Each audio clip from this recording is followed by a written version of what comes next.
할렐루야.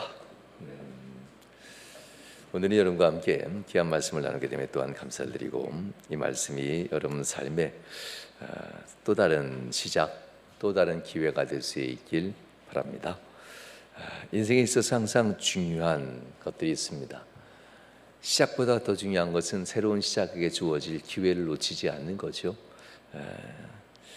지금으로부터 20년 전에 2002년 월드컵이 있었습니다. 벌써 20년이 됐네요. 16강에 결정을 하는 이태리전에서 이겼잖아요. 전반전에 한 골을 먹고도 후반전에 다시 동점하고 연장전에 가서 골든골로 이겨서 이태리를 꺾고, 당시에 세계 최강이었죠. 1등 1순위였는데요. 우리가 꺾고 16강에 올라갔고, 결국 이로 인해서 4강까지 올라가는 이런 엄청난 일들이 우리나라에서 있었지요. 이때 주어졌던 얘기가 참 많아요. 인생엔 후반전이 있구나. 전반전에 세계 최강한테 져서 후반전에도 질 수밖에 없는 상황이었음에도 불구하고 후반전이 있구나라는 것, 그리고 연장전까지 주어진다고 하는 사실들, 이런 것들을 보게 되면서 우리 인생, 많은 사람의 인생에 잔잔한 감동을 주곤 했었습니다. 실패로 끝나지는 않는구나. 실패 속에서도 새로운 승리를 기약하거나 바라볼 수 있겠구나라는 이런 소망을 갖는 그러한 어떤 드라마와 같은 일들이 20년 전 우리나라에 있었던 월드컵의 한 시합에도 있었습니다. 성경에는 이런 일들이 비일비재하죠.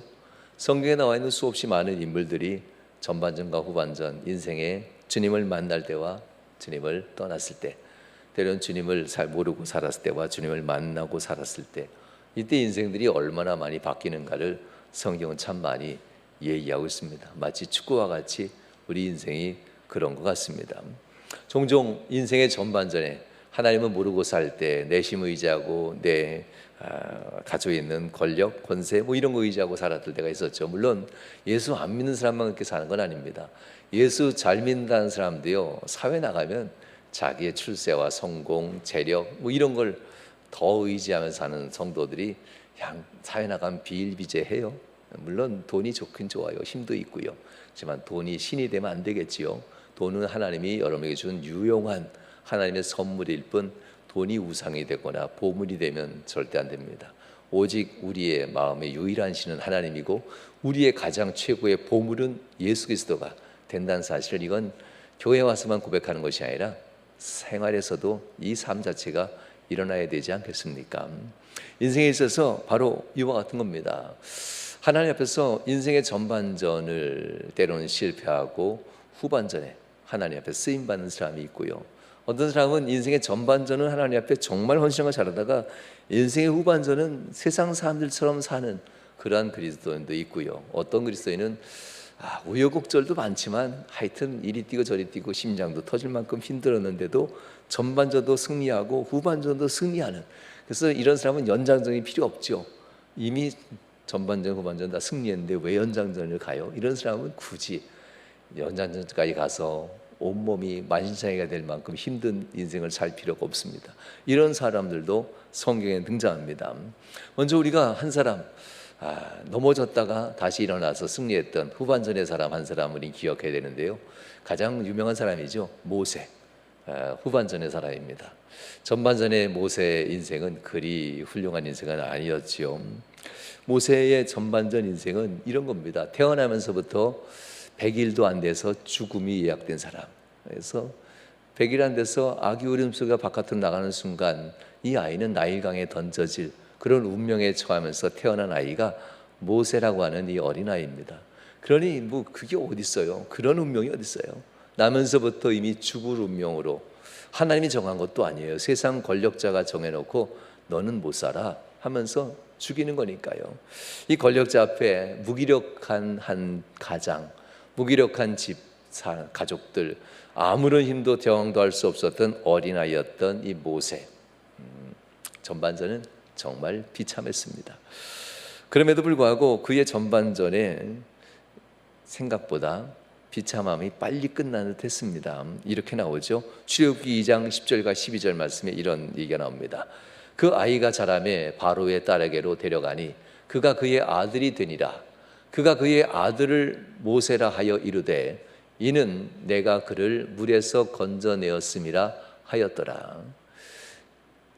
11절 말씀에 또한 이렇게 나오죠. 모세가 장성한 후에 한 번은 자기 형제들에게 나가서 그들이 고되게 노동하는 것을 보더니 애굽 사람이 한 시브리 사람 곧 자기 형제를 치는 것을 본지라. 좌우를 살펴 사람이 없음을 보고 그 애굽 사람을 쳐 죽여 모래 속에 감추니라. 모세의 삶을 등장하는 겁니다. 전반전. 비록 비참하게 비극 가운데 태어난 아이였지만 우여곡절 가운데 하나님의 은혜로 왕자가 됩니다. 그러나 믿음의 사람은 아니었어요. 분명 어머니로부터 누이로부터 하나님에 대한 말씀은 들었지만 아직 믿음의 사람은 아니에요. 그러니 모세의 인생 전반전 믿음의 사람이 아니다라는 것을 보시면 됩니다. 그가 믿음의 사람이 아닌 상태에 왕자가 되었고 최고의 학문, 최고의 권력자의 권력을 잡았고 화려한 왕궁에서 남부를 것 없이 사는 그 사람. 그러니 그냥 왕궁 바깥에 있는 저 평범한 사람들은 뭐 내가 도와줄 수도 있는 그런 사람, 한쪽에는 무시할 만한 사람이에요. 도와줄 수 있는 사람, 능히 도와줄 수 있는 사람. 세상에 사람이 사람을 능히 도와줄 수 있는 일이 있을까요? 사람이 사람을 능히 도와줄 수 있는, 이런 완벽하게 도울 수 있는 사람이 세상에 존재하지는 않습니다. 그럼에도 불구하고 때로는 많은 재력 있는 사람이나 권력 있는 사람은 내가 도와줄게 하면서 뭔가 다 도와줄 수 있는 것처럼, 이 허풍이라고 얘기하죠. 이런 말을 종종 하곤 합니다. 사람이 사람을 도울 수는 없습니다. 그것도 완벽하게 하는 것은 불가능하지요. 그가 이렇게 인생의 꽃피울 청년의 시절, 곧 당시에는 40쯤 되었던 것 같습니다. 이 청년의 시절에 그만 사람을 죽여도 괜찮겠다라고 하는 이 정도까지의 삶으로 바뀌지요. 그리고 사람을 죽여 결국은 왕자의 신분을 잃어버리고 부와 권세를 잃어버리고 실패한 사람 살인자가 되고 자기가 이 범죄한 사실을 알지 못하는 것으로 도망가게 되고 그곳에서 자기의 과거를 세탁한 채 인생 세탁하고 그냥 목동으로 살면서 한 집안의 남편으로 아버지로 살면서 그의 인생 80세까지 삽니다. 80세까지 사는 그의 인생이 전반전이라고 보면 됩니다. 그의 인생 후반전 하나님이 이제 부르시죠. 여러분 누구든지 다 후반전이 있어요. 그렇지만 모세처럼 80세에 후반전을 시작하면 안 되겠지요. 그래도 일찍 후반전 꼭 시작하시기 바랍니다. 더군다나 은퇴가 있는 요즘 시대에 내가 80에 후반전 시작하겠습니다는 것은 아무 일도 안 하겠다는 뜻으로 생각하게 되겠지요. 모세 인생 80세에 하나님이 부르시는데요. 출애굽기 3장 4절로 5절 사이에 하나님은 모세를 이렇게 부르십니다. 여호와께서 그가 보려고 돌이켜 오는 것을 보신지라. 하나님이 떨기나무 가운데서 그를 불러 이르시되 모세야 모세야. 뭐 평소에도 모세는 하나님 앞에 기도했을 텐데요. 이 하나님 만나는 호렙산은 하나님 만나는 산이라고 모세가 뭐 별명을 불려긴 했지만 호렙산은 모세가 늘 목동으로서 양을 치던 산이에요. 호렙산까지 가는 길에 양을 치기도 하고 낙타를 소를 먹이는 그런 들이었습니다. 그러니 이 가는 길에 호렙산 하나님 만나는 산이라는 뜻으로 모세가 별명까지 지어준 것은 그곳에서 모세가 기도했기 때문에 그래요. 늘 하나님 나 이곳에서 기도해요 했던 곳입니다. 바로 그곳에서 하나님은 예전처럼 그냥 모세야 부르시면 되는데 오늘 본문에 보면 모세의 후반전을 시작할 때는 아니 늘 보던 가시나무, 그 떨기나무가 아카시아 나무 종류랍니다. 키가 작은 관목인데요. 이 아카시아 나무에 불이 붙었는데 그 불이 떨기나무를 안 태운다라는 겁니다. 떨기나무가 불이 붙었는데 떨기나무가 안 타는 게 아니라 분명 저 녀석은 배짱 말른 광야의 관목이기 때문에 불이 한번 붙으면 잘 탈 텐데 어떻게 그 불은 저 나무를 안 태울까? 늘 보던 그 자리예요. 늘 보던 그 자리. 그런데 그곳에서 하나님은 모세야라고 부르십니다. 하프타임입니다. 후반전을 준비하기 위해서 모세에게 너 잠시 스톱하자라는 겁니다. 모세는 하나님을 보고 이제 5절 말씀에 이렇게 가지요. 하나님이 이르시되 네가 이리로 가까이 오지 말라. 네가 선 곳은 거룩한 땅이니 네 발에서 신을 벗으라. 후반전은 시작한다고 시간은 정해져 있지만요, 후반전까지 가는 시간, 하프타임이 있어요. 쉬는 시간이죠. 잠시 쉰다는 것은 전열을 정비한다는 거죠. 전반전에 실수했던 것, 전반전에 잘못 계획했던 것, 잘못 세웠던 전략들, 후반전에 전략을 바꾸고 후반전에 실수했던 것을 정리하면서 후반전에 새롭게 만회하기 위해서 이 하프타임을 갖습니다. 하나님은 우리에게 은혜를 주죠. 때로는 이 은혜가 사업의 문제가 풀리고 직장의 문제가 해결되고 우리가 고생하는 이런 일들이 막 열려지는 순간이에요. 자녀의 문제들이 해결되고 때로는 육체의 건강이 회복되어지고 육체의 질병이 사라지는 이러한 순간이 있어요. 그러나 아직 후반전은 아니에요. 하프타임입니다. 너 그 은혜 받았다고 바로 뛸 생각하지 마. 은혜는 받았지만 과거의 실수들을 아직 정비하지 않았어. 내가 하나님께로부터 복음 받았지만 과거의 재물 사랑하는 마음은 아직 버리지 못했잖아. 네가 하나님으로부터 육체의 건강과 삶의 회복하고 내 자녀들에 대한 복음 받았지만 여전히 너는 가정을 운영할 때, 자녀를 바라볼 때 세상에서 돈이 있어야 되고 성공해야 되고 세상 사람 잘 만나야 되고 여전히 하나님이 아닌 전반전의 실수를 아직도 가지고 있잖아. 하프타임에 이걸 정리하지 않으면 하나님은 이렇게 얘기해요. 가까이 오지 마. 은혜 받은 자야. 은혜는 받았지만 넌 내게 아직 올 수 없어. 아직 후반전을 시작하지 못해. 내가 시작할 후반전은 거룩한 땅인데 과거의 망령된 행실에 신발을 벗고 나와 함께 올 때 너는 후반전을 시작할 수 있어. 이 얘기들을 모세에게 하는 겁니다. 저는 이렇게 길게 풀었지만 하나님은 40년 동안, 모세가 80년 되는 동안, 80살 되는 동안 얼마나 많은 모세가 기도했겠어요. 과거의 망년된 행실을 벗고 하나님 새 사람 되겠어요. 자기가 했던 얘기예요. 다. 과거에 난 살인자였어요. 하나님 단들이 있으니까 하지 못할 일이 뭐가 있겠어요. 과거에 난 이렇게 패역한 자였어요. 자기가 했던 얘기를 하나님이 깨우쳐 주는 겁니다. 이제 은혜 받은 너요, 은혜 받은 자요, 과거에 네가 했던 기도들을 이제 시행하자. 여러분, 이 하프타임이 있었기 때문에 후반전에 대한 시간을 이제 시작합니다. 성도 여러분, 모세처럼 우린 그 정도는 아니잖아요. 그 정도 망가지지 않았잖아요. 그 정도는 아니잖아요. 살인자, 도망자, 그리고 태어날 때부터 죽음이라는 것이 예정된 자, 가족이 지켜줄 수 없고 아무런 저항도 할 수 없는 무기력한 어린아이의 죽음 앞에서 그 가지고 있었던 왕자로서의 권력, 힘의 능력으로 뭔가 하려고 했지만 철저하게 무너진 인생 속에서 우린 그 정도까지 안 망가졌잖아요.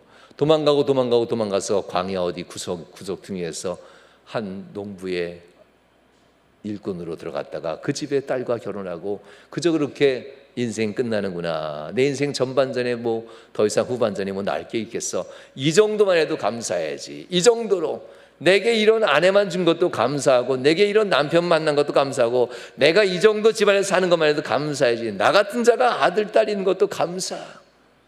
이렇게 사는 것도 감사하면 이 정도면 복이지.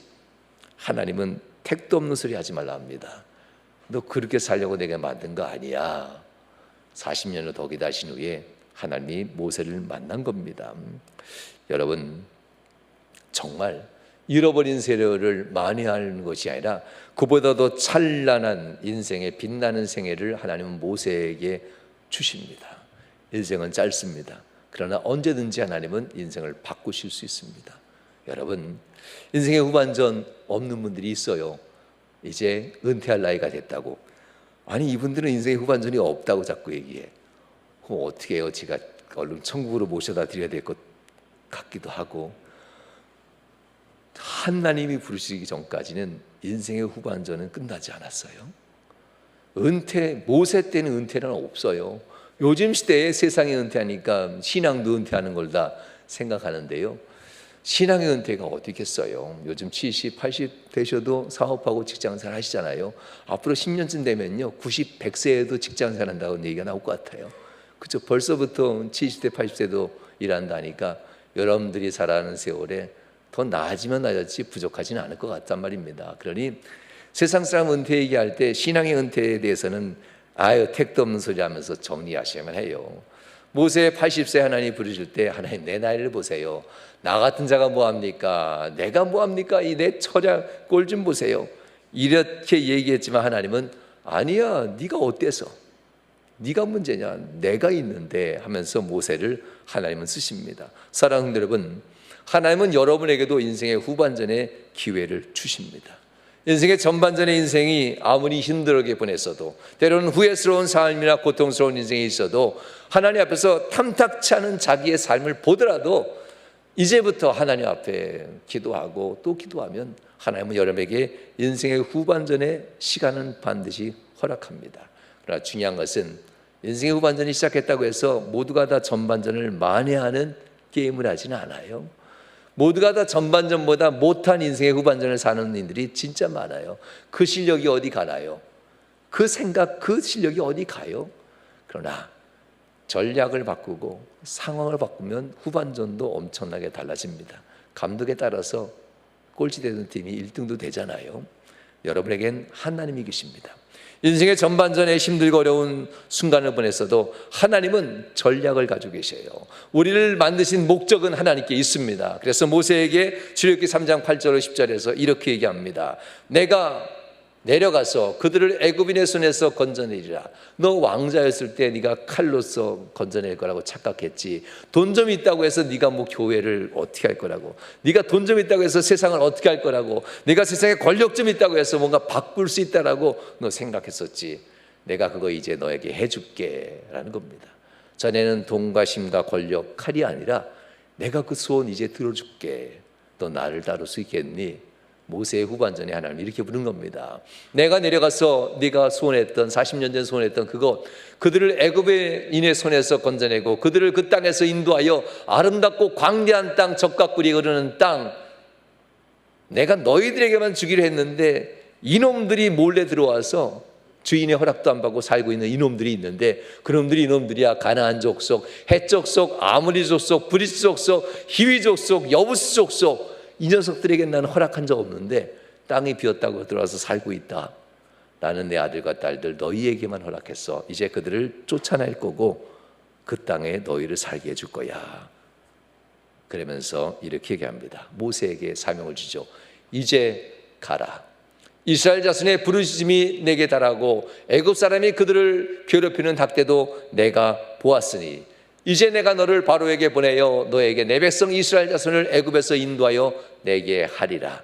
정말 찬란하고 찬연한 인생의 후반전을 하나님이 모세에게 계획하고 있었다는 겁니다. 모세의 젊은 시절에는 내가 성공하면 하나님 위해서 영광스럽게 살겠습니다 했던 그 전반전은 쫄딱 망했습니다. 정말 쫄딱 망했어요. 그러나 하나님이 하십니다 하면서 하프타임에 회개하고 하나님의 뜻 앞에 돌아섰을 때 그의 후반전은 시간만 주어진 것이 아니라 기회만이 아니라 능력까지도 주어집니다. 변화된 모세에게 하나님은 정말 능력을 주면서 능력의 하나님, 능력의 지팡이, 하나님의 지팡이, 하나님의 능력의 손이 그를 잡아줌으로 모세의 후반전은 찬란한 인생으로 바뀌었습니다. 여러분, 나이는 상관없지 않겠어요? 하나님이 계신데 인생에 있어서 하나님 붙드시고 꼭 승리하시길 주님으로 축원합니다. 새로운 시작은 정말 소중합니다. 예수 믿고 새로운 내가 시작하리라 결단하는 이 순간도 오늘도 결단하시겠지요. 오늘 순간에도 그래, 하나님이 계시면 나는 승리할 수 있어, 이 시간에도 결단하는 마음 가질 겁니다. 그 마음 잊지 마세요.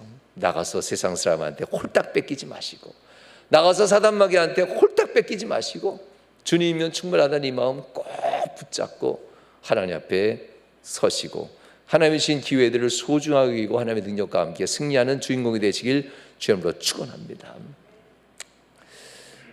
많은 그리스도인들이 말씀에 감동을 받고 결단까지는 합니다. 그런데 많은 그리스도인들이 이 축복스러운 후반전을 놓치곤 합니다. 그래서 우리는 주일에 올 때마다 할렐루야 하나님 영광 받으소서 하면서 감사한 예물 드리고 감사 영광 찬미 돌리는 성도들이 우리 명함교회에 몇 분이나 있을까요?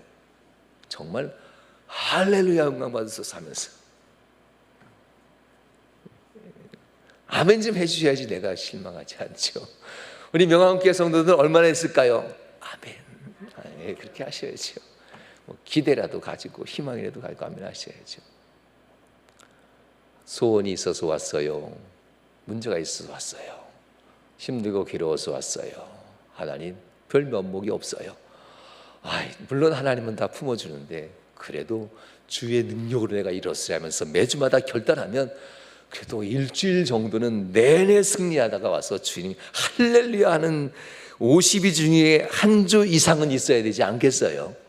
52주 중에 오롯이 승리를 바라보면서 달려오는 시간들. 불행스럽게도 축복스러운 후반전을 잃어버리는 성도들이 참 많습니다. 전반전의 후회스러운 삶을 그대로 전철 밟듯이 후반전에 가는 경우가 참 많습니다. 전반전에 하나님 앞에서 놀라운 축복을 받아놓고도 후반전에 넘어지는 성도도 참 많습니다. 우리가 잘 알고 있는 사사기 6장에 등장하는 6장부터 9장까지 등장하는 사사가 한 명 나옵니다. 사사 중에 제일 많이 지면이 할애된 사람이에요. 그만큼 훌륭한 사람입니다. 이 사람 전반전은요, 성경에 나와 있는 그 어떤 사람보다 화려한, 정말 하나님 앞에 찬란한 전반전을 살아요. 기드온이라는 사람입니다. 기드온에 대해서 하나님은 이렇게 얘기합니다. 사사기 6장 12절과 13절. 여호와의 사자가 기드온에게 나타나 이르시되, 이건 나타나자마자 얘기해요. 큰 용사요. 이 나타나자마자 기드온을 하나님이 이렇게 부른다는 것은 엄청난 일이죠. 큰 용사여, 여호와께서 너와 함께 계시도다. 지금까지 하나님이 함께 계시는 용사 중에 용사란 뜻입니다. 아무리 이스라엘의 수백만의 인구 사람들, 사람들 들어봐도 너만한 사람이 없는데 그들에 비교해서 너만한 사람이 아니라 내가 너와 함께하니 이만큼 괜찮은 사람은 너다라고 하면서 기드온을 하나님이 인정하는 장면입니다. 이제 내가 너를 쓰겠다라는 겁니다. 13절 말씀에 보면 하나님이 쓰시려고 부르는데 기드온은 당돌아리 마치 이렇게 얘기해요. 이렇게 얘기할 수 있는 것은 하나님과 기도로 대화하고 있었다는 거예요. 당돌하게 이렇게 얘기합니다. 하나님 하면서 기드온이 하나님에게 대답하되 이렇게 얘기합니다. 오 나의 주여, 여호와께서 우리와 함께 계시면 어찌하여 이 모든 일이 우리에게 일어났나이까. 무슨 일이냐면요, 미디안이라는 족속이 이스라엘 사람을 공격하는데요, 미디안이 이스라엘보다 약했어요. 그런데 어느 땐가 강해져서 미디안이 이스라엘 사람의 곡식을 심을 때 한 번 초토화 심고요, 꼭 두 번씩 심게 만들어요. 기억하라, 미디안이 너보다 강하다는 걸 기억하는 거예요. 심을 때, 파종할 때도 공격하고 두 번 심게 하고, 걷어들일 때도 또 와가지고 모든 걸 다 뺏어가요. 미디안 사람들 정말 못된 사람들입니다. 그런 얘기입니다. 어찌하여 이 모든 일이 우리에게 일어났나이까. 또 우리 조상들이 일찍이 우리에게 이르기를 여호와께서 우리를 애굽에서 올라오게 하신 것이 아니냐 한 그 모든 이적이 다 어디 있나이까. 이제 여호와께서 우리를 버리사 미디안의 손에 우리를 넘겨주셨나이다. 정말 당돌하게 하나님 넘겨주셔놓고 나를 쓰시려고 해요. 다 하나님 망가뜨려 놓고 나를 다 쓰셔서 용사다 하면서 나를 쓰시려고 해요. 예전처럼 승리할 수 있도록 하나님이 하셔야 되지 않겠습니까? 하나님은 기드온을 뛰어난 용사, 기드온의 지혜도 인정해주고 기드온의 겸손한 삶도 인정하고 기드온의 기도하는 삶도 인정하면서 기드온을 가까이 뒀던 하나님의 인정입니다. 하나님은 기드온을 정말 쓰십니다. 그리고 기드온을 용기를 주면서 기드온은 똑같은 6장 25절로 28절 사이에 하나님의 새로운 기회에 결단하면서 일어납니다. 이렇게 일어나죠. 그날 밤, 하나님이 말씀하시던 그날 밤, 여호와께서 기드온에게 이르시되 내 아버지에 있는 수소 곧 7년 된 둘째 수소를 끌고 오라. 네 아버지에게 있는 바알의 제단을 헐고 그 곁에 아세라 목상입니다. 아세상 목상입니다. 아세상을 찍어서 쪼개 장작을 만들라는 겁니다. 아세상을 찍고 이 산성 꼭대기에 네 하나님 여호와를 위하여 규례대로 한 제단을 쌓고 그 둘째 수소를 잡아 내가 찍은 아세라 나무로 번제를 드릴지니라 하시니라.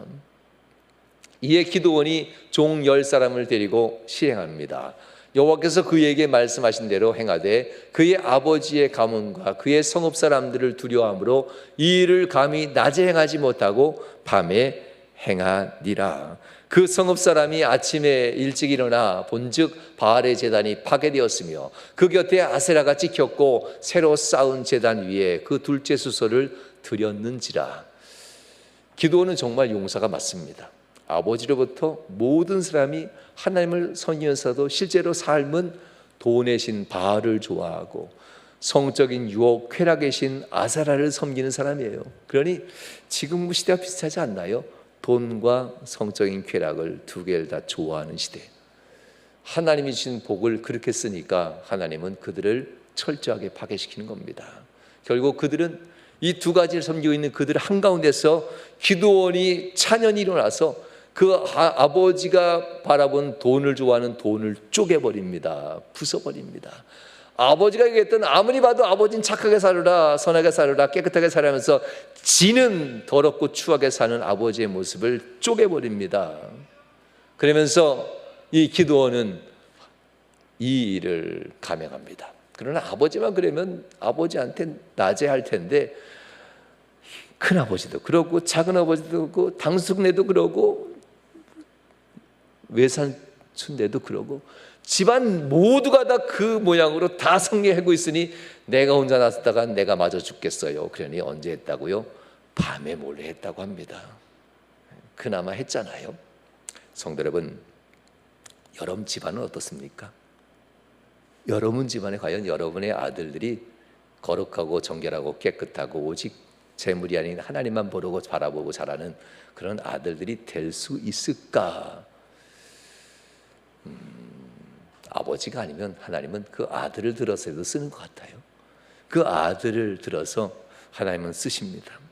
이렇게 기드온은 전반전에 정말 불같이 살아갑니다. 인생의 전반전 젊은 나이에 불꽃이 되어서 하나님의 영광에서 전반전에 찬연하게 승리하며 삽니다. 아버지의 집안을 완전히 개혁해버리고 당숙 외삼촌 집안까지 외가까지 다 개혁해버리고 모두가 다 바알, 돈이 아닌 하나님, 세상의 성적인 쾌락의 유혹이 아닌 이런 쾌락이 아닌 오직 하나님의 기쁨으로 인생을 다 바꿔버립니다.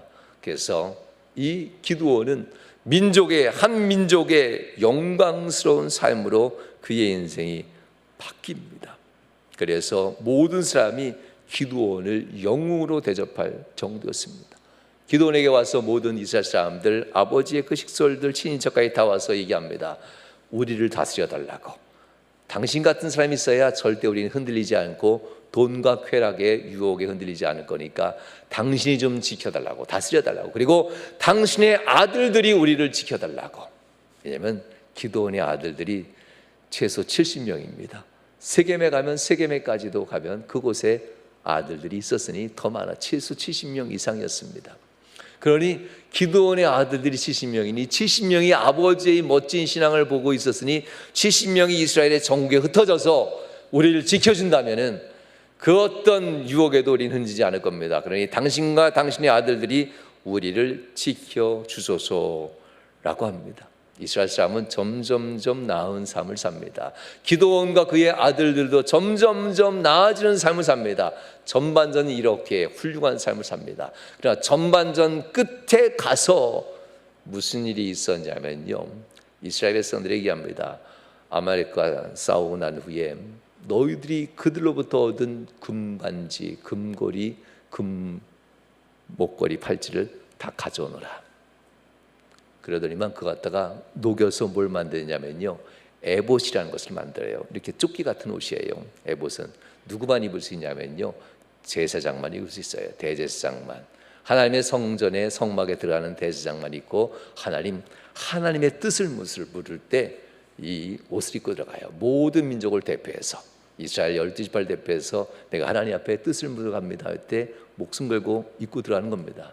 그래서 오직 대제사장만 하나님 앞에 구하고 예배하고 기도하고 간구한다라는 이걸 인정하는 겁니다. 그런데 이것을 기드온이 만들어서 자기 집에다 갖다 놔요.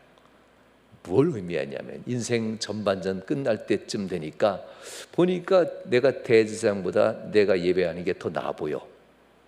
저 대제사장이 기도하는 거 내 기도를 하나님이 더 들어주시지 저 대제사장이 기도하는 거 별거 아니야.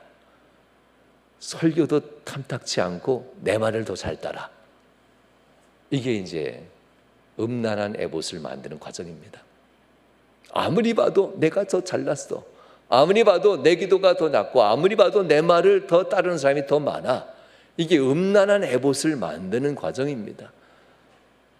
기드온은 하나님이 들려 쓰는 거지 기드온이 능력이 있어서 기드온을 쓴 건 아니잖아요. 근데 마치 기드온은 자기가 완벽한 능력이 있어서 사람을 다 도울 수 있다고 착각하는 순간입니다. 인생의 전반전의 끝에 갔을 때 그는 후반전이 어떻게 될까를 기약하는 장면입니다. 결국 기드온의 인생의 후반전은 처참하리만치 비참합니다. 그가 만든 이 음란하게 섬긴 이 상황이 그의 가족에게 들어가고 결국 세겜에서 얻은 아들 하나가 그의 아들 70명을 다 불러 모아놓고 다 죽여버립니다. 야분하죠. 이스라엘에 권력 좋아하는 사람 불러놓고 내 말 들어봐. 내가 너희에게 권력 줄게. 너희 70명이 다스리는 게 좋냐? 나 혼자가 다스리고 권력을 너희에게 나눠주는 것이 좋냐? 그러면서 이스라엘의 강도와 같은 집단과 손을 잡고 자기 형제 70명을 잔치에 초대한 후에 형제 70명을 한자리에서 다 죽여버립니다. 기드온의 후반전이 얼마나 처참했을까? 기드온이 만들어 놓은 인생의 후반전이 얼마나 처참했습니까? 결국 인생의 후반전을 준비하지 못하고 음란하게 자기의 에봇, 음란하게 교만해진 그 음란한 에봇을 만드는 순간 기드온의 인생의 후반전은 전반전에 있었던 신앙의 헌신, 전반전에 있었던 그 결단, 전반전에 있던 그 순종과 그 열정이 무색해버리고 후반전에 철저하게 무너지는 가정이 되고 말았다는 겁니다. 다가올 후반전이 있습니다. 전반전에 자세했으니까 후반전이 승리할 거라고 착각하는 사람은 없습니다. 하프타임에 여전히 전반전에 만들었던 에봇을 정리했더라면 후반전을 시작하기 전에 하나님 앞에 자기를 돌아오면서 내가 음란하게 섬겼던 나의 이 옷 에봇을 정리하면서 기드온이 자기 일을 한 번이라도 돌아봤더라면 그러면 기드온의 후반전도 성공했을 겁니다. 후반전을 성공적으로 맞이하는 방법, 하프타임을 잘 사용해야만 합니다. 전반전을 잘 이겼기 때문에 중간 후반전을 가는 하프타임 시간에 그냥 누워서 자는 사람은 없습니다. 감독은 더 열정적이겠지요. 왜냐하면 이겼으면 상대편은 어떠한 작전을 가지고 이기려고 작전을 짜나올 테니까요. 감독은 그 상대편의 작전을 헤아릴 수 있어야 우리 편의 작전을 바로 세워서 이기게 되겠지요. 하나님은 하실 수 있어요. 마귀는 우리에게 끊임없이 이기려고 합니다. 전반전에 마귀가 졌다면 후반전에 우리를 이기려고 탐욕이라고 하는 유혹을 할 겁니다. 욕망, 욕심이라는 유혹을 쓸 겁니다. 재물에 대한 유혹으로 우리를 유혹할 겁니다. 권세에 대한 유혹으로 우리를 유혹할 겁니다. 마귀는 그렇게 철저하게 우리 약점을 파고들면서 하프타임을 정말 잘 이용하고 인생의 후반전에 우리를 넘어뜨리려고 할 겁니다. 전반전에 무엇이 부족했는지 우리만 생각하는 것이 아니라 사단 마귀도 역시 우리를 넘어뜨리려고 이 사람과 싸웠던 전반전을 철저하게 파악하면서 어떻게 넘어뜨릴까 할 겁니다. 그러니 여러분 살아왔던 대로 살면 반드시 실패합니다. 살아왔던 대로 신앙생활을 하면 반드시 넘어집니다. 마귀는 또 다른 전략을 가지고 여러분들을 공격할 거기 때문에 그렇습니다. 그러므로 후반전을 시작하는 하프타임 잠깐 쉬는 동안 돌아보십시오. 여러분 어떤 분에게 술 마시는 분한테는 술 마시지 마세요. 이 하프타임이에요.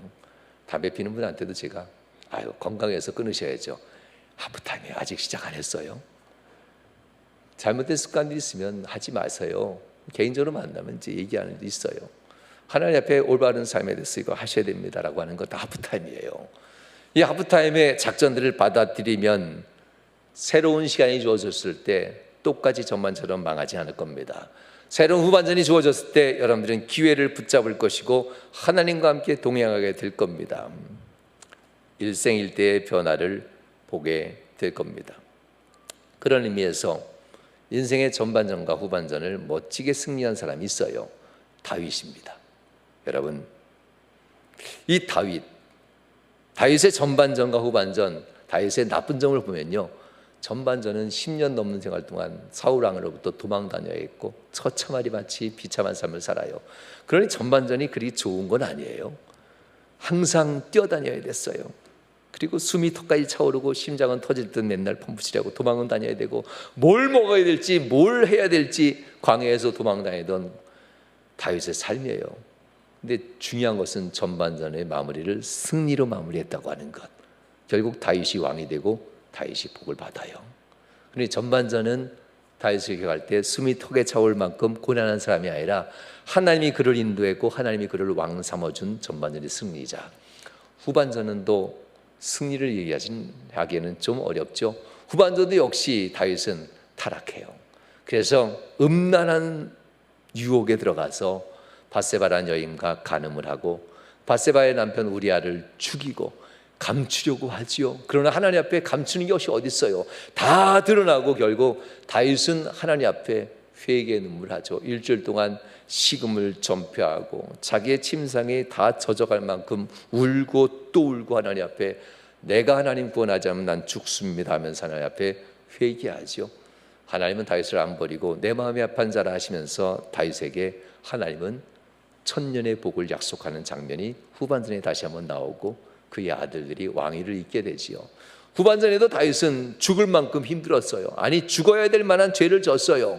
그럼에도 불구하고 다윗의 후반전의 마무리는 또다시 승리였단 말입니다. 여러분, 하나님의 복이 뭐 이렇게 유유자적하면서 받는 게 복이 아니에요. 다윗을 들여다보니까요, 마침내 승리했더라, 이게 맞는 것 같아요. 우리는 편안하게 살면서 뭔가 복을 누리는 것이 승리라고 생각하지만 축구가 그게 어디 있어요. 45분 내에 뛰어야지만 골을 잃지 않잖아요. 승리를 지키려고. 인생이 어떻게 유유자적하면서 쉬면서 살 수 있겠어요. 사단 마귀가 우는 사자와 같이 그 잠길 자를 오늘도 찾고 내일도 찾고 우리는 은퇴하려고 하지만 마귀는 은퇴를 하지 않는데 아이고 어떡하겠습니까? 성도 여러분, 다윗은 하나님 앞에 마음이 아픈 자가 되는 데는 다윗의 마음이 중요해요. 다윗은 왕궁에서 첫날보다 하나님의 성전에 문지기로 사는 이 하룻밤의 잠깐 한순간이 내 인생에 더 복되다고 해요. 왠지 아시지요? 왕궁에 들어가봤자 부귀영화를 누리는 듯 하지만 고민, 고통, 괴로움 아무도 해결할 줄 없어요. 다 자기가 짊어지죠. 그런데 이상하게도 주의 전에만 오면은 하나님께 이걸 다 내려놓고 하나님 맡기는 그 마음이 얼마나 행복했을까. 그래서 왕궁에서 첫날보다 주의 전에 문지기로 하룻밤 한순간 있는 것이 내가 더 행복합니다라고 얘기하는 겁니다. 다윗은 어린 시절 그 10대에도 목동으로 살 때 형들이 나가지 아니하고 다윗을 광야 한가운데 내보낼 때에 다윗은 두려웠을 겁니다. 왜냐하면 양들만 있는 게 아니라 광야 한군데는 다윗이 고백했던 것이 있어요. 곰의 이빨과 사자, 곰의 발톱과 사자의 이빨, 늑대 이리들의 공격들. 아니 10대 어린 아이가 혼자서 양들 데리고 다니는 것도 쉽지 않은데 양들을 곰의 발톱과 사자의 이빨에서 지킨다는 것이 이게 가능합니까? 매일 밤마다 하늘의 별을 보면서 창백한 하늘을 보면서 내 인생은 왜 이렇게 만들었어요 하나님, 나를 이렇게 버리셨어요 하면서 저 창백한 하늘, 흑암이 가득한 하늘을 보면서 미래가 없다고 하면서 원망에도 선차는데 다윗은 그렇게 기도하지 않았어요. 하늘의 별을 바라보니 하늘은 이불이요, 이 땅을 바라보니 차디찬 땅이 아니라 하나님의 요라고 했어요. 그러면서 이 하늘과 땅 사이에 하나님의 품 안에 내가 있으니 나는 안전하다 항상 얘기해요. 하늘의 별을 바라보면서 하나님의 맑고 맑은 하나님의 눈을 바라보듯 다윗은 그 하늘의 별을 바라보면서 기도하고 하나님의 도우심과 인도하심이 있어서 내가 곰의 발톱에서 내 양을 건져내고 사자 이빨에서 내 양들을 건져냅니다. 다윗은 이런 고백이 가능했어요. 어떻게 가능했을까요? 분명 곰의 발톱과 사자의 이빨이 있는 광야고 어린 아이잖아요. 하나님이 어떻게 다윗을 안 사랑할 수 있겠습니까?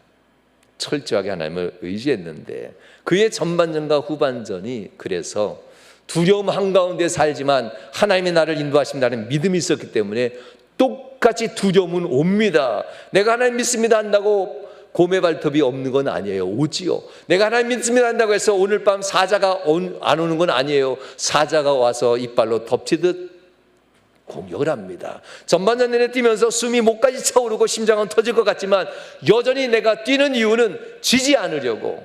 지면 골 뺏기면 지는 거잖아요. 마귀한테 지면 내 생명 뺏기는 건데, 마귀한테 지면 내 가족을 뺏기는 거고, 마귀한테 지면 내 이 영광스러운 사업을 다 뺏기는 건데 지지 않으려고 끝나는 순간까지 뛰는 겁니다. 뛸 때 하나님께서는 끊임없이 내게 작전을 주시던 내게 힘을 주지 않겠어요. 다윗은 그것을 알았기 때문에 다윗은 하나님께 바라보고 기도합니다. 시편 51편 1절과 2절에서 다윗은 이렇게 고백하죠. 하나님이여 주의 인자를 따라 내게 은혜를 베푸시며 내가 아닌 하나님 보시기에 내게 필요한 것을 하나님은 내게 베푸시지요. 내가 어리석을 땐 내가 필요한 걸 구했지만 하나님의 뜻을 따라 사니까 내게 필요한 것을 하나님이 베푸시네요. 이 고백이에요. 주의 많은 긍휼을 따라 내 죄가를 지워주소서. 내가 하나님의 범죄했지만 하나님은 내 죄를 지워주소서라고 얘기합니다. 하나님이여 하면서 고백하는 다윗, 나의 죄악을 맑게 씻으시며 나의 죄를 깨끗이 제하소서. 밧세바를 범하고 우리아를 죽인 다음에 하나님 앞에 회개하면서 기도했던 시편 51편의 기도의 내용입니다. 시이니까 화려한 문구를 쓰지만 얼마나 처참했겠어요. 하나님 앞에서 왕으로서 아버지로서 승리하는 장수로서는 멋지지요. 양복 입고 쓰면 괜찮고 제가 주중에는 너무 더우니까 반팔에 반바지에 교회 출근하면 양말을 벗고 슬리퍼를 신고 있어요. 왜 이렇게 손발이 뜨거운지 갱년기 오나요? 남자들도요.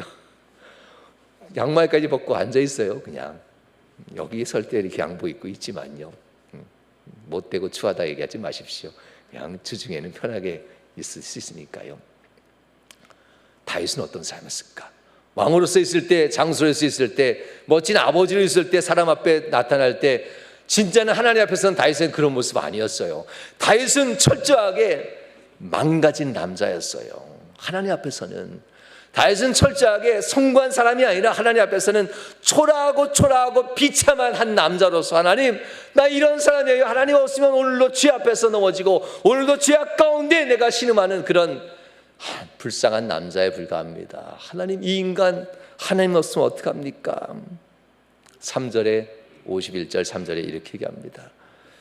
나의 인생 앞잡이는 죄입니다라고 얘기하죠. 물론 내가 내 죄가를 아는데 내가 얼마나 죄악스러운 퇴악한 사람인지 나는 압니다.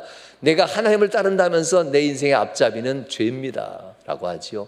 내 죄가 항상 내 앞에 있으며 내가 주님은 내 인생의 목자라고 얘기하면서 주님을 내 인생의 앞에 두시면 내가 주님을 쫓아간다 얘기하지만 실제로 나는 내 인생의 죄악, 폐악하고 더러운 인생에 그걸 좋아하면서 쫓아가는 인생입니다. 하나님 앞에 고백했던 다윗은 왕으로서 고백이 아니라 추하고 추한, 연약한 불쌍한 한 남자로서 하나님 앞에 엎드리고 있는 다윗의 고백을 보게 됩니다.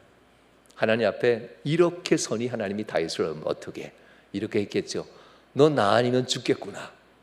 너 나 아니면 죽으려고 하는구나. 너 나 아니면 아무것도 할 수 없는 자라는 거 너 아는구나. 너 나 아니면 절벽에서 어떻게 뛰어내리려고 하니? 이 상황 어떻게 하려고 하니?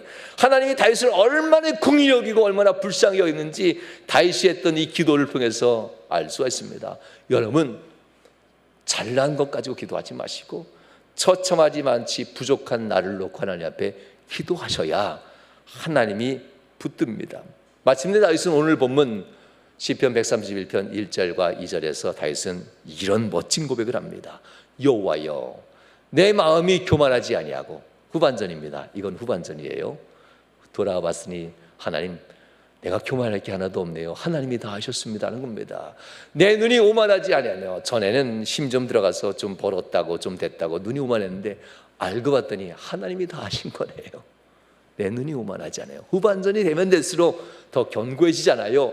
내가 큰일, 나 이렇게 성공한 사람이야, 나 이런 일도 할 수 있어 라고 떵떵거렸던 그 젊은 시절의 나를 바라보면서 이 후반전에 들어뒀더니 그 큰일은 다 하나님이 하신 일이었네요. 그리고 감당하지 못할 놀라운 일도 나 이것도 할 수 있고 저것도 할 수 있어, 나 이런 사람이야 했던 이런 사람인데 돌아봤더니 하나님이 그 모든 일을 더 결국 하시는 분이군요 라는 겁니다. 그러면서 2절에 이렇게 얘기합니다. 하나님, 실로 내가 내 영혼을 고요하고 평온하게 하기를 젖된 아이가 그의 어머니 품에 있는 것 같이. 젖달라고 얼마나 울어요. 나 애가 죽을 것처럼 울지 않아요. 배고프면요. 내가 그렇게 하나님 없으면 나 죽을 것 같아요. 이런 얘기입니다. 그의 어머니 품에 있음 같게 하였나니 내 영혼이 젖된 아이와 같도다. 하나님이 다윗의 전반전과 후반전 내내 뛰는 동안 힘들고 어려운 거 아니니까 하나님이 공급해 주면서 결국에는 승리하게 하신다는 이야기입니다. 여러분 꼭 기억하셔야만 합니다. 모세 전반전 실패했어도 후반전에 성공했던 모세도 있습니다. 전반전에 빛나게 살았던 기도원, 후반전에 철저하게 가족과 함께 망해버린 기도원도 있습니다. 그러나 여러분에게 꼭 부탁하는 것은 전반전 후반전 내내 90분 동안 숨이 터져라고 뛰어도 승리만 하면 되잖아요. 승리하면 마지막에 나올 때 너무나 좋아요. 패배한 사람은 이래고 나오죠. 여러분, 교회에서 신앙생활하면서 신앙 점점점 견고해지기 바랍니다. 예배생활, 기도생활 정말 중요해요. 이게 하나님을 의지하는 첫 번째 방법이에요. 여러분, 하프타임을 잘 보면서 내 예배생활, 이 예배생활로 내가 하나님 앞에 후반전을 승리할 수 있을까? 내 이 기도생활로 내가 이 교회를 사랑하는 이 마음, 이 정도 가지고 내가 과연 내 인생의 후반전, 하프타임 교회를 세우는 건 여차하고 내 인생이라도 세울 수 있을까? 내가 지금 가지고 있는 이 시간, 이 하프타임을 통해서 내 신앙, 예배생활, 기도생활을 통해서 나는 고사하고 내 자녀들은 고사하고 내 가족이라도 제대로 이 모습으로 과연 후반전을 뛸 수 있을까?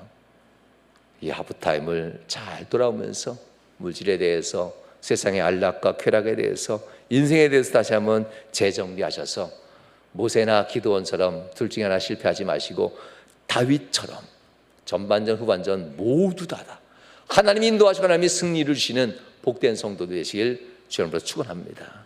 오직 예수뿐입니다. 다윗은 일평생 살면서 내게 주신 인생의 생명, 호흡마저도 다 주님이 주신 것이고 그러니 주님의 것입니다.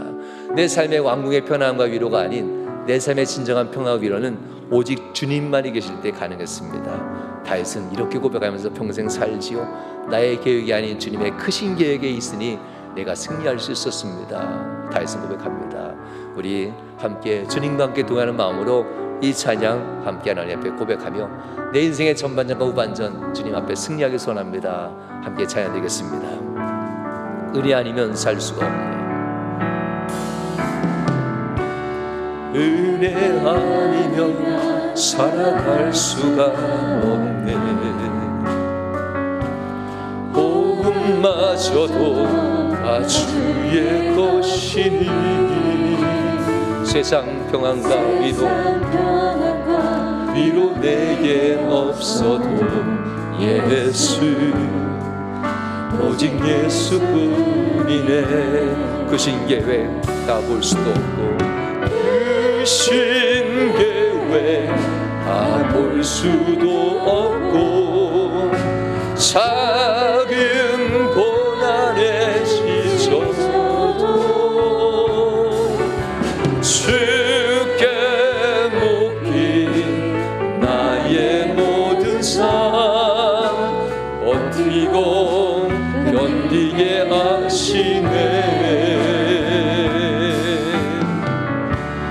은혜 아니면 살아갈 수가 없네. 나의 모든 것 다 주께 맡기니 참된 평안과 위로 내게 주신 주 예수. 일어나서 드릴까요? 오직 예수, 후렴 은혜 아니면 살아갈 수가 없네. 은혜 아니면 살아갈 수가 없네. 나의 모든 것, 나의 모든 것 다 주께 맡기니 참된 평안과 위로 내게 주신 주 예수, 오직 예수. 이 시간 함께 기도합시다. 힘들고 어려워도 다윗처럼 하나님 앞에 엎드려 주님의 은혜 받고 주님의 은혜 가운데 승리하겠노라 믿음 가지고 이 시간 합심하여 기도합니다. 주여, 주여, 주여. 하나님 아버지 은혜 더하여 주시옵소서. 은혜 아니면 살아갈 수 없음을 고백합니다. 오직 예수밖에 없음을 고백합니다. 내게 그 어떤 것 없어도 예수님만 있으면 나는 살 수 있다는 사실들. 다윗이 하나님 숨이 목까지 차오르고 심장이 터질 것 같은 고난과 괴로움이 있다 할지라도 다윗은 매 순간마다 하나님 없으면 나 죽습니다. 하나님 없으면 나는 넘어지고 쓰러집니다. 하나님 없으면 나는 안 됩니다 하면서 하나님 앞에 처절하니 마치 약함을 보이며 기도했던 다윗입니다. 세상에서 성공하고 잘난 것 보이며 기도한 자가 아니라 넘어지고 쓰러지고 또 쓰러지고 하나님 없으면 나약하고 나약한 인생을 고백하며 하나님밖에 없음을 고백해 나가는 다윗의 인생, 우리가 그 인생 닮아가게 하셔서 하나님 붙들게 없어서 하나님 붙들게 해주옵소서. 오직 주님과 함께 동행하며 주님과 함께 살아가는 인생, 주님이 주신 그 신계획 주님께 맡기며 나가는 우리 모두가 되게 해주옵소서. 하나님 아버지, 우리 인생의 진정한 참된 평안이란 세상의 재물이 아닌 예수 그리스도 주님과 함께 예배하고 기도하는 삶의 있음을 잊지 않게 하여 주시옵소서. 인도해 주시옵소서. 역사해 주시옵소서. 아니면 살아갈 수가 없네. 나의 모든 것 다 주께 맡기니 참된 평안과 비로 내게 주신 주 예수, 오직 예수뿐이네. 예수뿐이네. 오직 예수뿐이네. 오직 예수뿐이네. 하나님 감사합니다. 우리가 살아왔던 이 전반전과 후반전의 모든 인생들, 또 앞으로 살아갈 또 다른 시간의 모든 순간들, 주님만 바라보게 없어서 승리했던 일들을 고백하기보다는 여전히 처절해 많지 약합니다. 나약합니다. 하나님 없으면 난 죽습니다 하면서 하나님 앞에 예배와 기도를 사모했던 다윗의 인생, 우리가 본받고 우리 인생 모든 순간에 또 다른 순간들마다 사단 마귀의 모든 유혹을 이기며 승리하는 삶을 살아가 우리 인생의 후반전은 우리 아들과 딸의 전반전인 사실을 잊지 않게 하시고 우리 인생의 후반전을 거룩하고 청결하고 깨끗한 모습을 보이며 우리 아들과 딸들의 전반전을 멋지게 만들어줄 수 있는 부모들이 되게 하여 주시옵소서. 은총과 권능도 하신 바라며 예수님 거룩한 이름으로 기도하옵나이다. 아멘. 이제는 아버지 하나님의 극진하신 살아가심과 성자 예수 그리스도의 크신 은혜와 성령 하나님께서 내주교 통충만 역사하시는 은총이 모든 성도들에게 이후로부터 영원히 함께 하시길 축원하옵나이다. 아멘. 아멘. 주님 감사합니다. 역사하소서. 은혜 더하여 주시옵소서.